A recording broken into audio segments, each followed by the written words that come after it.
Welcome and welcome back. We are here for what I believe is the 17th Ask Adrian Anything, and we've got a doozy. It comes to us from username who asks, what is the spiciest, most incendiary literary hot take you have? Well, username, I think I've got a good one. We are living in a literary dead age. Just like a dead spot for your Wi-Fi. This is an age no one will remember. Tell me, I defy you, tell me the last novel written which will be read in 2120. Don't worry, I'll wait. I'm here. I'm all ears. I don't mean the last good novel you read. I don't mean the last novel that you read that really meant something to you. I mean the last great novel, the last great American novel, the last great English novel, the last great novel in the English language, which was penned and published. I am saying this, by the way, at the expense of what might be my favorite novel, Fight Club, penned in 1996. Published for what Polinick said was what was known as kiss-off money. Kiss-off money. He was given a pittance for the rights to Fight Club because offer the guy very little, see if he'll take it, and then we'll publish the novel, whatever.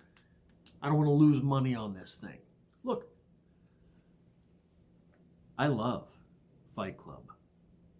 I don't think anyone's going to be reading it in 2120. I think that Fight Club was too on the nose for what it did. I am a man who grew up without the influence of men. Hopefully, this is not a problem for the next 100 years, but therein lies the rub. All of the things that we're getting these days, all of the things that come out these days, they're political. They're for one specific thing. What is this novel's thing? Somewhere along the way, the message was lost. Somewhere along the way, we lost our way. Not we as writers, but I'll get back to that. Now, you may be saying to yourself, it is unfair to ask what will be read in 100 years. You have no idea. They had no idea 100 years ago. Maybe you are correct. But I'm a first-generation college student. No one in my family went to college, and I didn't go straight to college. I had to bit and scrape and bite and claw my way through. It took me a long time to be able to get independent enough from the workforce, from the grind, from needing that next paycheck to be able to distance myself and go get a degree in something that I wanted to do. I could have told you a lot of the novels I was going to be reading when I got there. You might say it's unfair to ask what novels will be read in 100 years, because what kind of measure is that? Well, if people are still reading it 100 years from now, it means that whatever it was that you were writing about does not disintegrate into the sands of time. It means that whatever you were writing about lives on past your words, not even through your words, but defying whatever mortal coil it was in which you were encapsulated when you captured said novel. Maybe it's unfair. Maybe it is unfair to ask what will be read 100 years from now, but I'm going to ask you this. Do you know anyone that's read This Side of Paradise? F. Scott Fitzgerald. Do you know anyone who's read The Age of Innocence? Those novels are 101 years old. Ulysses, Siddhartha, The Beautiful and the Damned, 99 years old. Let's give you a few novels and see if maybe, I guarantee you know most of these novels. This Side of Paradise, The Age of Innocence, Ulysses, Siddhartha, The Beautiful and the Damned, Gentlemen prefer blondes. The Great Gatsby. Mrs. Dalloway. The Sun Also Rises. To the Lighthouse. A Room of One's Own. Gangs of New York. All Quiet on the Western Front. A Farewell to Arms. The Sound and the Fury.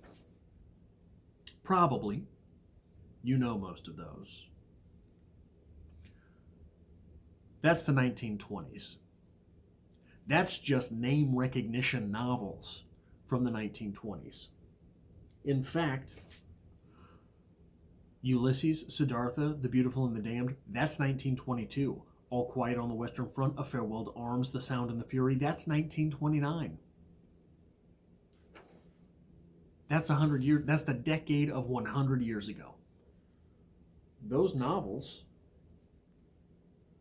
with the exception perhaps of Gentlemen Prefer Blondes, but that's for political reasons, I guarantee you, when I was in college, all of those novels were read somewhere on the English literature syllabus. And I promise you, at most colleges, they are today as well. In fact, well, have you ever heard of As I Lay Dying? Not the shitty hipster band, the novel. What about The Maltese Falcon? Brave New World? A Light in August? Tender is the Night? The Postman Always Rings Twice. Murder on the Orient Express. Gone with the Wind. Absalom, Absalom. The Hobbit, Of Mice and Men. To Have and Have Not. Their Eyes Were Watching God. The Grapes of Wrath. The Big Sleep. Finnegan's Wake. That's the 1930s, just off name recognition. In fact, I had a popular literature class that was mostly populated by novels from these two decades.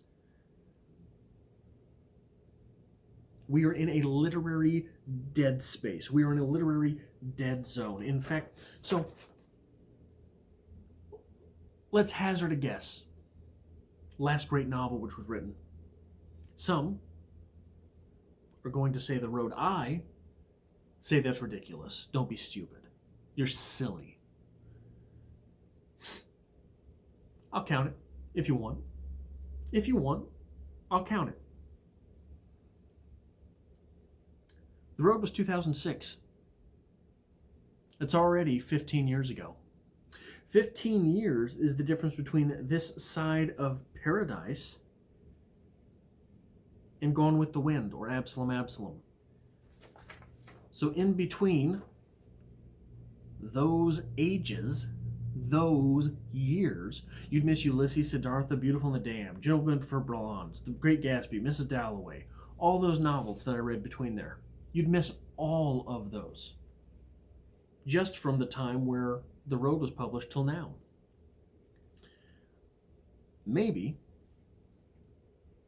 you want to go a little bit political with it, but political to where the subject of the politicism is the human element that will live on, something like the things they carried. The novel was published in 1990. Maybe you want to go a little bit political, but not too political.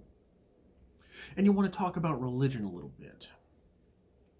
You want to talk about something that had heft in the real world, that caused real world political affluence to be strained. Maybe you want to talk about something that nearly had life and death consequences attached to it. Maybe you want to talk about satanic verses. 1988.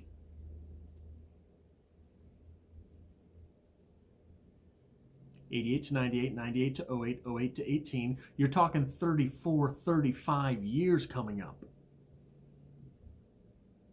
That's forever. I happen to believe that the greatest novelist of our day is Bret Easton Ellis. Maybe his best work, American Psycho. American Psycho. 1991. It's 30 years. We are living in a literary dead age. But Adrian, So much talent goes towards music these days. So much talent is flushed into Hollywood and movie making. Thousands of movies every year. Fair enough. If you want to claim that. If you want to say that anything that has been coming out in Hollywood over the last 2 decades is going to be watched 100 years from now, okay. All right. What has been so transformative as a movie from 100 years ago, a Nosferatu? What has been so transformative as that? Maybe. Maybe there has been. I'm a fan of movies. I like to watch a movie every now and then. Hey, I'm not going to say that they're not literature. They are surely a form of literature. I think we live in a literary dead space. You might want to say, so much talent is fluttered, is so much talent goes through music, so much talent goes through Hollywood. Fine. That's fine. That's still not novel writing. I'm not even going to talk about short stories or poetry. I'm not even going to go there. So what is the big problem of our day? Everything is not literature. Everything is propaganda. What is the difference between art and propaganda? Well, some will say that all art is propaganda. All propaganda is art. That is not the case. Art lies not with the artist, ironically, but with the audience. Art lies with the audience. The act of art is in the process of interpretation. The act of art is in the process of interpretation. Whenever the interpretation has gone into the art, it is not art, it is propaganda. Which is fine. Hey, you can have propaganda. Propaganda can be done well. When the interpretation is put into the art, it is not art, it is propaganda. Everything you read these days is propaganda. The point of it was put into it. It is not on the audience to evolve from the art. It is on the audience to learn from the art. There is a point to it, something you were supposed to get, something that you didn't have before, and you needed my novel to get. You needed my novel in order for your pea brain to understand.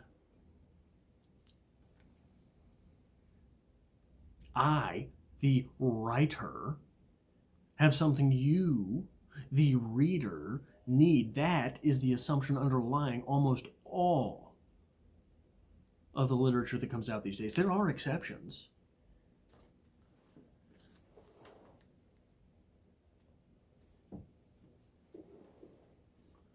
Tom Spanbauer, a fantastic writer, leaves everything, well, and hey, I haven't read everything from him, leaves everything from what I've read to you in order to make up your mind about. There are no judgments given by the writer. There are judgments passed by the characters in the piece, but it is on you to decide whether or not you endorse those judgments, whether or not you believe those judgments are true and valid and whole. That is on you to decide. Tom Spanbauer, he doesn't care. There are voices relatively recently, Bartholomew, George Saunders, that try to stay hands off from politics. George Saunders weasels into it, but it's always 3/4 of the way through his piece. He's an East Coaster, so he's got to throw those politics in there, you know. But they're voices. Even the voice of someone like Tom Spanbauer, so nonchalant, as if to raise their palms towards politicism and say, hey, I got a white flag here, baby. I am no threat. As if you have to be aloof in order to be a political. That is not the case. It is not the case that you have to be aloof to be a political, or aloof in order to allow your audience their own politics. Not everything has to be politics. The point of literature is not politics, it is individual. It is the individual. That is the point of literature. I'm really off on one now, I'm sorry. I'm not going to stop though. I don't blame the writers. The writers who wish to execute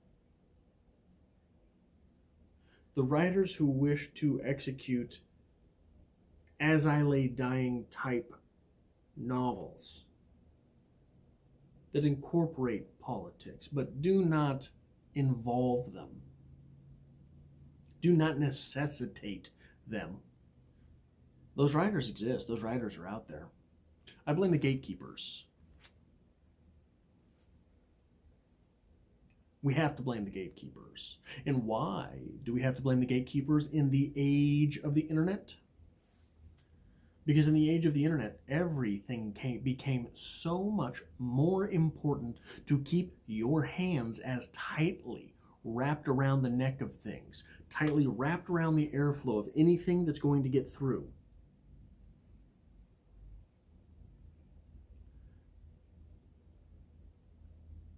That became so important and so uniform. It's sad. A lot of the power consolidated, and little publications spring up all the time. Small websites that end up gaining readership spring up all the time. But they can only go so far.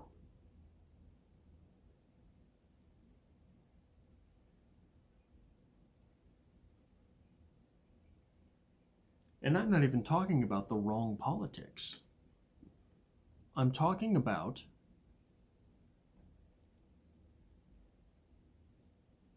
the unwillingness to dumb someone's texts down to politics. I defy you. Pick up any William Faulkner and tell me that there's a single word of politics in that novel that reigns above individualism. And I'm not even talking about popular politics. I'm not even talking about any of that. But I think we are in a literary dead space. We're in a dead zone. 100 years from now, the time in which we reside, the time in which you are finding this video, will be completely forgotten. Have you ever taken a moment to appreciate that about your life? Have you ever stopped and realized, here I am. I'm 35 and some odd months. 99% of the moments that I have lived, 99% of those moments, I have no recollection. Completely forgotten. Most of the moments you live, you will completely forget. Most of the moments you live, no one will ever remember, will be completely inconsequential in the sands of time. Most of the moments you live, most of the things you watch, the things you hear, the thoughts you have, will ultimately perish.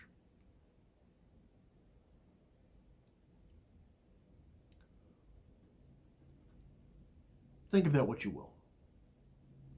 It's a realization we all have to come to eventually. It's going to strike all of us differently. But what is troubling is to think, as I am positing, maybe you disagree, you're free to. Tell me I'm an idiot. Tell me I'm stupid. Tell me the last great novel that will be read in 100 years was published last year, by God. Tell me. Tell me. Please do. Because what is troubling is to think that everything going on right now will be forgotten on an artistic sense. This is the most emblematic thing. The most emblematic part of this argument, I believe, is wrapped up in Bret Easton Ellis. I think that Bret Easton Ellis could be the preeminent author of our day, but he has a dereliction towards Hollywood. For what? He's written for some TV shows. I'm sure he has movie credits. I don't really know.